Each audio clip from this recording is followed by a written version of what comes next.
Hi friends, అందరికీ నమస్తే. Welcome to మా ఇంటి గృహలక్ష్మి. ఈ వీడియో అయితే ఇవాళ డైలీ రొటీన్ లాగా అయితే షేర్ చేస్తున్నానండి. ఈ ఎండలు అయితే భలే పెడుతున్నాయి. అసలు మాకు అందరికేమో కానీ నంద్యాల సైడ్ అయితే మెయిన్గా నంద్యాల, కర్నూలు జిల్లా ఈ రెండు జిల్లాలలో ఎక్కువగా. నంద్యాల ఇదివరకు కర్నూలులోనే ఉండేది, ఇప్పుడు సపరేట్ జిల్లా అయింది కదా. నంద్యాల, కర్నూలు జిల్లా ఇక్కడైతే ఎక్కువ టెంపరేచర్ అయితే నమోదవుతుంది. అందుకని ఏ పని చేయాలన్నా చెమటలు అయితే విపరీతంగా కారిపోతున్నాయి. ఒక 10 నిమిషాలు పూజ గదిలో కూర్చున్నామా, చెమటలే చెమటలు. కిచెన్లో ఉన్న చెమటలే చెమటలండి.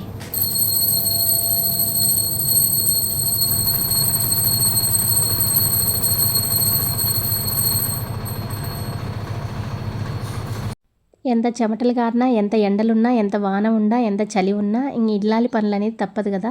ఇంట్లో పనులు ఉండనే ఉంటాయి. అందుకని ఫస్ట్ అయితే పూజ చేశాను. ఆ తర్వాత కిచెన్లోకి వచ్చానండి.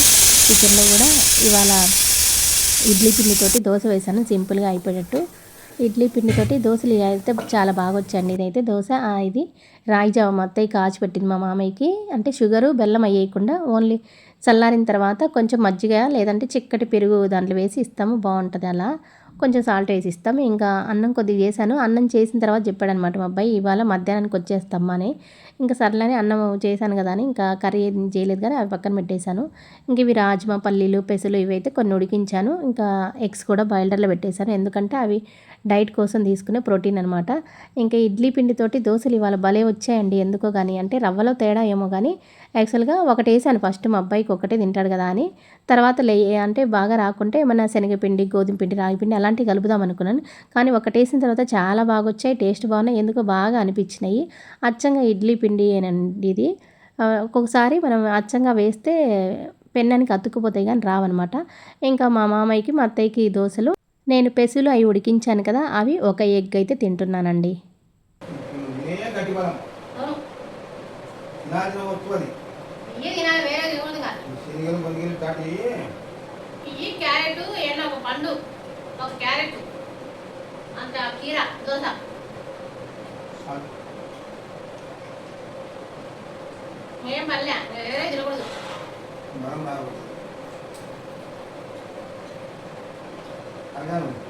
Add వేయించినావు, నడిచిపోయినవా, auto పోయినవా? వచ్చేటప్పుడు ఇంటికాడ తినవా లేదంటే మధ్యలో దిగి ఎత్తుకొని వచ్చినవా?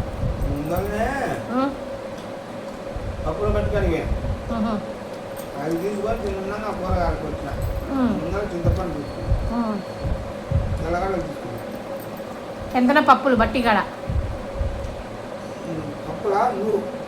ఏంటి కేజీ 100? శనగపప్పులు పల్లీలా? పల్లీలు 130. మొన్న ఆడ మాటలో 200 కేజీ. అందుకే ఎక్కువ చేయాలి నేను. చూడు 70 రూపాయలు డిఫరెన్స్.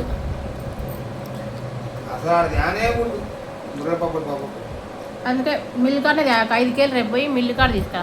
మళ్ళీ ఈ మామూలు పప్పులు 5 కేజీ 100, అవి కూడా రేటే ఉన్నాయి ఆడ. అందుకని చూసి నేను తీసుకోలే. ఎల్లిపాయలు అయ్యి అందుకే తీసుకోలే. కేజీ 120 అయ్యి చిన్న పాయలు. అవునులే పాయలే.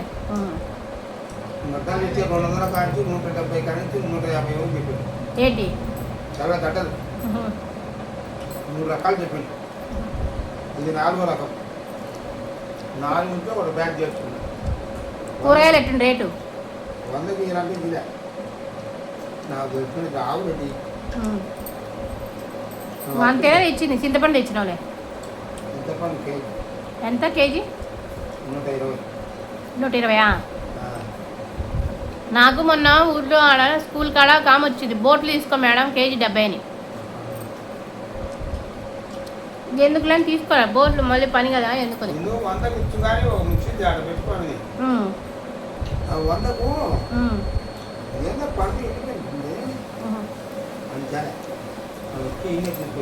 బోట్లు వాళ్ళ బిడ్డ పంపించిందంట అమ్మమ్మని ఊర్లో.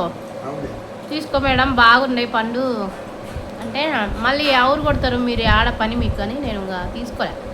యాడ కొడతా పోతారు ఆ, ముందే పని ఎక్కువ మాకు మళ్ళీ 5 ఇచ్చినాల నుంచి ఇంకా కూర్చొని కొడతా ఉంటుంది ఇంకా చింతపండే కొనుక్కోవచ్చు కానీ ఇంకా నేను తీసుకురాలి. కూరగాయలు ఎట్టున్నాయి రేటు? అన్నీ 30 గంటలు. టమాటాలు టమాటాలు 30, 40, 50, 30, 20 అన్నీ రేట్లు ఉన్నాయి. ఏమైనా తెచ్చినావు? బెండకాయలు తెచ్చిన అయ్యేంత కేజీ? 5 కేజీ 30. చిక్కుడుకాయ తెచ్చిన 40 రూపాయలు కలిపి. అన్నింటికి నేను చిక్కుడుకాయలు అర్ధ కేజీ 40, కేజీ 40? కేజీ 40. డబ్బులు లేవు చేద్దాం ఉంటాయి. ఇంకా అన్నింటి ధనాల కట్ట ఇంకా 30 రూపాయలు, 10 రూపాయలకు తెచ్చిన. అదే కొత్తిమీర 10 రూపాయలు కట్ట. అన్నింటి టమాటాలు 2 కేజీలు 50. అన్నింటి వంకాయలు తెచ్చినావు? వంకాయలు మటక్కాయలు? వంకాయలు 20 రూపాయలు అర్ధ కేజీ. మటక్కాయలు 20 రూపాయలు కేజీ. అన్నింటి ఏంటి తెచ్చింది? ఇంకా అంతే నువ్వు తెచ్చింది. బెండకాయలు తెచ్చినావు? చెప్పింది బెండకాయలు ఎంత? 30. అవకలు వినాక 20 ఇక్కడ మనకు వచ్చినాక ఏడగానకు బెండకాయలు కేజీ కావాలి మనకు కూర రొట్టెలేకి. అందుకే తెచ్చిన. కేజీ అయితే రొట్టెలేకి అక్కడికి అక్కడికి. ఎల్లిపాయలు దీంట్లో పోయి ఉంటాయి, దీంట్లోకి పాండి దాంట్లో. ఎల్లిపాయలు పట్టే పెట్టుకుంటే సరిపోయింది. అదే దాంట్లో వస్తే టమాటాలు 2 భాగాలు చేయి. అనకాయ దీంట్లోకి.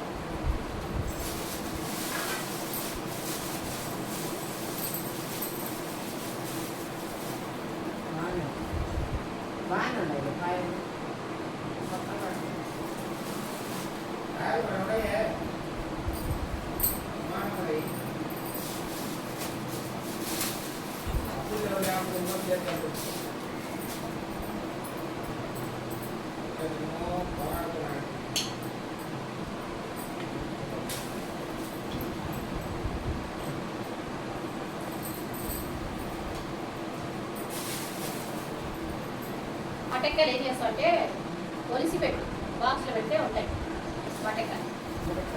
ఒలిసి బాక్స్లో పెడితే ఉంటాయి. 2 రోజులు ఎంత 2-3 రోజులు, ఒక్కో రోజు వచ్చాయి. ఒక రోజు మటెక్కలు, 1 రోజు బెండకాయలు, 1 రోజు ఇది, 1 రోజు వంకాయలు, రోజు ఒక రకమే కదా వచ్చాయి. ఆ 2 కాయలు కూడా వేసి ఇంకా అయ్యాలో సపరేట్గా కవర్లు వేయి. ఈ బయట ఉంచినా ఏం కాదు. ఈ మాత్రం ఈ ఫ్రిడ్జ్లో వేసి ఈ బయట ఉంచుతాం మొత్తం.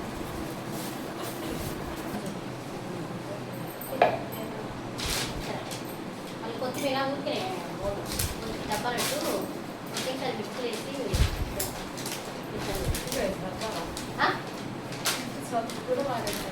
బట్టలు ఆరేసి నేను ఫ్రిడ్జ్ క్లీన్ చేస్తాను. నువ్వు ఏది కాదు. చింతపండు కూడా తీసి ఎండబెట్టు, అవేమో ఎండబెట్టి డబ్బాలో సరిపోతుంది. మా అత్త మామతో సంభాషణ అయితే అలా ఉంటుందండి. మా మామగారితో నేను అలానే మాట్లాడతాను. ఏమన్నా తీసుకొచ్చినప్పుడు ప్రతిదీ రేట్ అడుగుతాను అనమాట. ఎందుకంటే ఎంత రేట్ ఉందో మనం తెలుసుకోవటం ఇంపార్టెంట్, రేటుని బట్టి మనం వాడుకోవటం ఇంపార్టెంట్. అలాగే వీడియోలో ఎందుకు తెలియజేస్తున్నా అంటే ఒక ప్రాంతానికి ఇంకో ప్రాంతానికి రేట్ అనేది ఎలా ఉందో తెలుసుకుంటారు కదా అన్నట్టుగా ఆ రేట్లు అయితే అడిగాను. కొంచెం కూరగాయలు అయితే కొంచెం కొన్ని ఎక్కువగా ఉన్నాయి, కొంచెం ఇంక ఇప్పుడు వేసవికాలం కాబట్టి కొంచెం రేట్ అనేది ఎక్కువగానే ఉంటాయి. టమాటాలు ఎక్కువ రేటు ఉంటాయి. ఎక్కువ రేట్ ఉన్నప్పుడు కొంచెం మనం ముందుగానే ఏమైనా ప్లాన్ ఉండి టమాటాలు ఇలాంటివి స్టోర్ చేసుకోగలిగితే కనుక సరిపోతుంది. ఇంకా నేనేం చెప్తున్నా అంటే బెండకాయలు పోయినసారి అన్ని పుచ్చి వారిపోయినాయి, ఈసారి ఎలా ఉంటాయో అని అంటున్నాను అనమాట. ఇంకా బట్టలు అంత ముందు రోజు వేశాను కానీ ఇంకా చాలా ఉన్నాయన్నమాట శారీస్. నేను దాదాపుగా పోయిన 10 రోజుల నుంచి వేయలేదనమాట వాషింగ్ మిషన్‌లో. అందుకు నిన్న కొన్ని వేశాను. అందుకే నిన్న వీడియోలో కూడా చూపించాను. మళ్ళీ ఇంక ఈ వీడియోలో మా అత్తతో మాట్లాడుతుంటే అలా వీడియో వచ్చిందనమాట. ఇంకా బట్టలు ఆరేసిన తర్వాత నేను ఇవాళంతా ఫ్రిడ్జ్ క్లీనింగ్ పనే పెట్టుకున్నాను. ఇంకా మధ్యాహ్నం అత్తయ్య అన్నీ కూరగాయలన్నీ సర్దేసి, ఇంకా పప్పులో ఎండబెట్టేసి, తర్వాత వంట కూడా అత్తయ్య చేసింది. ఇంకా ఇదైతే చిన్న మొక్క అయితే వాటర్ పోస్తుంటే ఇరిగిపోయిందండి పర్పుల్ కలర్‌ది. సరే అనే కదా దానికి వేర్లు వస్తాయి కదా అందులో పెట్టేశాను నీళ్ళల్లో. అప్పుడప్పుడు మనం నీళ్ళు పోసేటప్పుడు జాగ్రత్తగా కొన్ని అయితే భలే డెలికేటెడ్‌గా ఉంటాయి. ఇంకా ఫ్రిడ్జ్ అయితే చాలా రోజులు అయిందండి క్లీన్ చేయక. దాదాపుగా 6 నెలలు అయిపోయిందేమో నేను జాబ్‌లో జాయిన్ అయినప్పటి నుంచి ఇప్పటికి ఇంక అసలు ఫ్రిడ్జ్ అనేది తీయలేదనమాట. మా అత్తయ్య ఈ మధ్య రోజు ఫ్రిడ్జ్ క్లీన్ చేయి అంటుంది. అంటే హాలిడేస్ వచ్చినా చేస్తలే అని చెప్తూ ఉన్నాను. ఇంకా హాలిడేస్ వచ్చినాక నిన్న మొన్న ఇంక కొన్ని పనులు చేశాను. నిన్న చేద్దామంటే అసలు కుదరలేదు. నిన్నంతా అంట్లు కాదు బట్టలన్నీ సర్దడమే సరిపోయింది. నిన్న ఆల్రెడీ వీడియో పెట్టేశాను కదా. ఇంకా చాలా పనులు ఉన్నాయని చేస్తూ ఉంటే అసలు తరగవు ఇంట్లో పనులు. ఇల్లంతా పని అన్నట్టే ఉంటుంది. ఎక్కడ చూసినా పని అన్నట్టే ఉంటుంది. అలా ఉందనమాట మా ఇంట్లో పరిస్థితి. అందుకు రోజు కొంచెము మళ్ళీ ఇంక నాకు ఈ సమ్మర్ హాలిడేస్ అయిపోయినాయి అనుకో, మళ్ళీ స్కూల్ స్టార్ట్ అయితే ఇంకా బిజీ పరిగెత్తడమే. ఏ పని చేయడానికి అసలు కుదరదు. ఒకరోజు 2 రోజులు సెలవు వచ్చిందంటే ఆ 2 రోజులు రెస్ట్ తీసుకొని సరిపోతుంది. అందుకని ఈ 50 రోజులలో మొత్తం ఇల్లంతా క్లీన్ చేసి పెట్టుకుంటే మళ్ళీ ఇన్ని సంవత్సరం వరకు సెలవులు దాదాపుగా తక్కువ ఉంటాయి. అప్పుడప్పుడు ఉంటాయి కదా, అప్పుడు ఇంకా ఈ పనులన్నీ చేయలేము. ఏవో కొన్ని పనులు ఉంటాయి. ఇంకా అలా ఇవాళైతే ఫ్రిడ్జ్ అంతా క్లీన్ చేద్దాం అనుకున్నా అండి. మా అత్తయ్య ఇంకా అన్నీ అవి అంట్లు కాదు, కొన్ని మాటలు ఒక్కోసారి వేరు వస్తుంటాయి. ఇంకా దాన్ని నేను వదిలేయలేక అలానే పెట్టేస్తుంటాను. కూరగాయలన్నీ క్లీన్ చేసి పక్కన పెట్టేసింది. ఇది ఒకసారి సాంబార్ అయితే కొంచెం ఒలికిపోయినాయండి. అట్లా ఫ్రిడ్జ్ చూడండి నల్లగా ఎట్లయిపోయిందో. పైన ఇది డీప్ ఫ్రిడ్జర్లో సాంబార్ కొంచెం ఒలికిందా అదంతా ఇట్లా పడిందనమాట. అవి మరకలనేవి అలానే పడతాయి ఎక్కువ క్లీన్ చేయకుంటే. అలాగే ఇవన్నీ ఇట్లా దుమ్ము ఇదంతా పేరుకుపోయినా బ్యాక్టీరియా వైరస్ చేరుతాయి ఇట్లలో. వైరస్ లేకపోయినా బ్యాక్టీరియా అనేది చేరుతుంది. మనం ఏమైనా ఫంగస్ అలాంటివి వచ్చేసి మనం పెట్టిన ఫుడ్ కూడా స్టోరేజ్ చేసుకుంటే వాటికి కూడా ఫంగస్ వచ్చేసి పాడైపోతాయి. అందుకని ఎప్పటికప్పుడు క్లీన్ చేసుకుంటూ ఉండాలి. కాకపోతే ఈసారి నాకు ఎక్కువ రోజులు పడింది. 3 మంత్స్కి ఒకసారి ఎప్పుడు క్లీన్ చేసేదాన్ని కానీ ఈసారి ఎక్కువ పడింది. ఇంకా ఫస్ట్ అయితే ఏం చేశానంటే పొడి క్లాత్ తోటి మొత్తం నేను ముందు ప్లగ్ తీయకుండా చూపించాను. ఎందుకంటే నాకు అక్కడ లైటింగ్ తక్కువ ఉంది. అందుకని ప్లగ్ తీయకుండా చూపించాను అనుకోవద్దు. నేను ప్లగ్ తీసి తర్వాత అయితే క్లీన్ చేశానండి. ఫస్ట్ చూపించడానికి ప్లగ్ తీయలేదు. అంతే తర్వాత పొడి క్లాత్ తోటి శుభ్రం చేశాను. ఆ తర్వాత క్లీన్ చేయడానికి ఒక గ్లాస్ వాటర్లో కొంచెం వెనిగరు, కొంచెం మన ఇంట్లో సోడా ఉప్పు ఉంటుంది కదా అది అండి, అది వేసి ఆ నీళ్ళలో ఒక గ్లాస్ నీళ్ళలో కొంచెం వెనిగర్ ఎక్కువ వేసినా పర్వాలేదు కానీ నా దగ్గర అయిపోయిందనమాట. అందుకని కొద్దిగా వేసాను. ఇంకా కొంచెం సోడా ఉప్పేసి కొంచెం నిమ్మకాయ, హాఫ్ నిమ్మకాయలో కొంచెం అయితే పిండేశాను. ఇంకా ఇదే అండి సరిపోతుంది. ఈ లిక్విడ్ తోటి మనం ఫ్రిడ్జ్ క్లీన్ చేసుకున్నామంటే తల మిల మెరుస్తుంది. నేను ఎప్పుడు ఇంక ఇదేనే ఫాలో అవుతాను. ఇంకా ఇందులో కొంచెం షాంపూ కానీ లేదంటే విమ్ లిక్విడ్ కానీ అది వేసుకోవచ్చు. లేకుండా బాగుంటుందండి. నేను లేకుండానే అవేమి వేయకుండానే, ఎందుకంటే అవన్నీ ఎట్లయినా కెమికల్ కదా, మళ్ళీ ఆ ఫ్రిడ్జ్లో అవంతా స్మెల్ పట్టుకొని మనం ఫుడ్ స్టోరేజ్ చేస్తే అందులోకి వచ్చేస్తుంది ఎందుకన్నట్టుగా నేను నార్మల్గా ఉండాలి, మంచి కెమికల్ లేకుండా ఉండాలని ఇలానే ఈ లిక్విడ్తోనే ఎప్పుడు క్లీన్ చేస్తాను. అంతా ఫస్ట్ పొడి క్లాత్ తుడిచేసి తర్వాత ఈ లిక్విడ్లో ఒక మంచి అంటే కాటన్ క్లాత్ లాంటిది, నేనైతే ఎక్కువ బనీనే తీసుకుంటాను అండి. మామూలుగా పిల్లలు కానీ జెంట్స్ ఎవరిదైనా తెల్లటిది బనీన్ ఉంటుంది కదా, ఆ క్లాత్ తీసుకుంటాను. తుడచడానికి బాగుంటుంది, స్మూత్గా ఉంటుంది కాబట్టి ఇంకా అంతా నీట్గా తుడిచేసాను. తర్వాత మనకి రబ్బర్ దగ్గర ఉంటుంది కదా మెయిన్ అక్కడే అండి దుమ్ము అయితే భలే చేరుతుంది. ఇదిగో ఎంత దుమ్ము ఉందో చూడండి. మా దానికైతే నల్లగా పై వైపున మరి దుమ్ము అయితే ఎంత వచ్చిందో. ఇంకా కొన్ని చోట్ల మన చెయ్యి వెళ్ళదు కదా, అక్కడ ఏం చేయాలంటే ఇయర్ బడ్ ఉంటుంది కదా, ఇయర్ బడ్తో అలా ముందుకు అనేసేస్తే అక్కడ ఉన్న దుమ్ము కూడా వచ్చేస్తుంది. ఇంకా పైన అయితే అందదు కదా, అందుకని పై వైపుని కూడా అయితే బయటి వైపుని తుడిచేటప్పుడు నేను ఏం చేశానంటే కొంచెం నీళ్ళల్లో విమ్ లిక్విడ్ వేసి దాంతో క్లీన్ చేశానండి. మొత్తం ఒకేసారి ఇంకా డీప్ క్లీన్ చేసేసాను. ఇంకా అడుగున కూడా మనం ఎక్కువగా తుడిచము, చీపురు వెళ్ళదు కదా, అందుకని ఒకేసారి అక్కడ కసు ఊడ్చేసి ఇంకా శుభ్రంగా తడి మాప్ పెట్టేసి తుడిచేసాను. బ్యాక్ సైడ్ కూడా మనం ఎక్కువగా ముందు వైపు అలా క్లీన్ చేస్తుంటాం కానీ బ్యాక్ సైడ్ అనేది క్లీన్ చేయము. అందుకని బ్యాక్ సైడ్ కూడా చాలా దుమ్ము ఉంటే అక్కడ కూడా క్లీన్ చేసేసాను. ఇంకా తర్వాత అందులో ఉంటాయి కదా ఇవన్నీ కూడా నీట్గా కడిగేసి ఆరబెట్టేసాను అనమాట. ఇవి ముందే కడిగేసింటే ఆరిపోయాయి. నేనేమంటే ముందు ఫ్రిడ్జ్ క్లీన్ చేశాను. తర్వాత ఇంకా అవి క్లీన్ చేసి కొద్దిసేపు రెస్ట్ తీసుకొని ఆ తర్వాత ఆరిపోయిన తర్వాత మొత్తం తుడిచేసి ఒక క్లాత్ తోటి, ఎందుకంటే తుడచలేదంటే కొంచెం మరకలు ఉంటాయి కదా, తడిమినే తుడిచేసామంటే ఆ మరకలు అనేవి పోతాయి అన్నమాట. అన్నీ తుడిచేసి ఆ తర్వాత ఎక్కడివి ఏమేమి సర్దాలో మొత్తం సర్దేశానండి. ఇవన్నీ చెప్పడానికి చాలా ఈజీగా ఉంది కానీ ఇవన్నీ నాకు దాదాపు 2-3 గంటలు పట్టిందండి ఫ్రిడ్జ్ అంతా తుడచడానికి, అలాగే అవి కడగటానికి, అవన్నీ సర్దటానికి అంత టైం పట్టిందనమాట. ఇంక మధ్యాహ్నం వంట చెప్పాను కదా ఆల్రెడీ, మా అత్తయ్య చేసిందనమాట. పప్పు చేసేసింది సింపుల్గా. ఏం వద్దులే అంటే పప్పు ఒక్కటి చాలంటే పప్పు ఒక్కటి చేసింది. ఎందుకంటే ఇంక ఈవినింగ్ నేనేమైనా మళ్ళీ కర్రీ చేసి రొట్టె చేస్తాలే అని చెప్పింటే, ఇంకా అయితే ఫ్రిడ్జ్లో అయితే నానాకి అన్నీ స్టోర్ చేయటం అసలు చేయకూడదు అనిపించింది. ఎందుకంటే మా అత్తయ్య ప్రతిదీ ఫ్రిడ్జ్లో పెడతానే ఉంటుంది. ఎందుకంటే 4 సైడ్లు ఎప్పుడైనా ఎయిర్ అనేది అటు ఇటు వెళ్తూ ఉండాలి, 4 సైడ్లకు వెళ్తూ ఉండాలి. కానీ మా అత్తయ్య ఏం చేస్తుంటే నిండా పెట్టేస్తుంది. అట్లా పెట్టకూడదంటే వినదనమాట. వాళ్ళకి తెలియదు కదా, అట్లా పెట్టేస్తూ ఉంటారు. ఇంక ఇదిగోండి ఫ్రిడ్జ్ అయితే ఎంత తెల్లగా వచ్చిందో చూడండి. ఏదైనా ఇండ్లు క్లీన్గా ఉండాలంటే ఆడవాళ్ళ చేతుల్లోనే ఉందండి. ఎందుకంటే మనం కొంచెం ఓపిక తెచ్చుకొని ఇలా అన్నీ క్లీన్ చేసి పెట్టుకున్నాం అనుకో, ఇల్లు అనేది నీట్గా ఉంటుంది. ఇల్లు నీట్గా ఉంటే అందరూ కూడా హ్యాపీగా ఉన్నట్టు ఉంటుంది. ఎందుకంటే ఇల్లు చాలా నీట్గా ఉందనుకో, మనం ఎప్పుడైనా ఒక ప్రదేశానికి వెళ్ళినప్పుడు మంచి ఆహ్లాదకరంగా ఉండే ప్రదేశానికి వెళ్ళినప్పుడు మన మనసు ఎలా ఉత్సాహంగా ఉంటుందో, అలాగా మన ఇంట్లో కూడా అన్నీ నీట్గా ఉంటే మన ఇంట్లో వాళ్ళందరూ కూడా హ్యాపీగా ఉంటారనమాట. ఇంక అన్నీ సర్దేశాను. ఇంకా తర్వాత వెజిటేబుల్స్ అన్నీ కూడా తెచ్చారు కదా, అవి కూడా ఈసారి కొంచెమే తెమ్మని చెప్పాను. నేను 400 ఇచ్చాను. మా మామయ్య 400 వెజిటేబుల్స్ తెమ్మంటే ఇంకా పప్పులు అవి కూడా తీసుకొచ్చారనమాట. చింతపండు, పప్పులు, ఇంకా అవి నేను పల్లీలు అవి అవసరం లేదులే ఈసారి మళ్ళీ తెద్దు అంటే అవి కూడా 1 కేజీ తీసుకొచ్చారనమాట మా మామయ్య. ఇంకా అన్నీ సర్దేశాను. ఇవేంటి అంటే డీప్ ఫ్రిడ్జ్లో ఏమేమి పెట్టానంటే టమాటో ప్యూరీ అండి. ఎందుకంటే తక్కువ రేట్ ఉన్నప్పుడు ఇలా చేసి పెట్టుకున్నాం అనుకో, మనకి ఎక్కువ రేట్ ఉన్నప్పుడు ఇది ఉపయోగించుకోవడానికి, లేదంటే రసానికి, టమాటో చట్నీకి, ఎప్పుడన్నా పప్పులోకి, కర్రీలలోకి ఇదైతే చాలా బాగా ఉపయోగపడుతుంది. నేను ఎప్పుడు కూడా ప్రతి ఇయర్ ఇలా తయారు చేసి పెట్టుకుంటాను. ఇక్కడనే కొంచెం డీప్ ఫ్రిడ్జ్లోనే ఇవన్నీ కొన్ని స్పైసెస్ ఉంటాయి కదా, అవన్నీ పెట్టేశాను. ఇంక అన్నీ కారము, చింతపండు, ఇంకేమైనా బ్యాళ్ళు, పెసలు, శనగబ్యాళ్ళు, కందిబ్యాళ్ళు పెట్టంలే, శనగబ్యాళ్ళు, పెసరబ్యాళ్ళు, ఇలా ఏమైనా రవ్వలు అలాంటివి మొత్తం పెడతాం.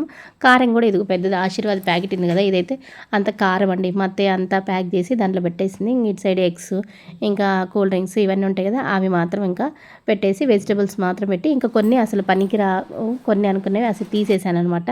ఎందుకంటే అనవసరమైనవి అన్నీ పెట్టుకుంటే ఫ్రిడ్జ్ అనేది నిండుగా ఉంటుంది. ఇంకా ఈ వీడియో కూడా ఇంతే అండి.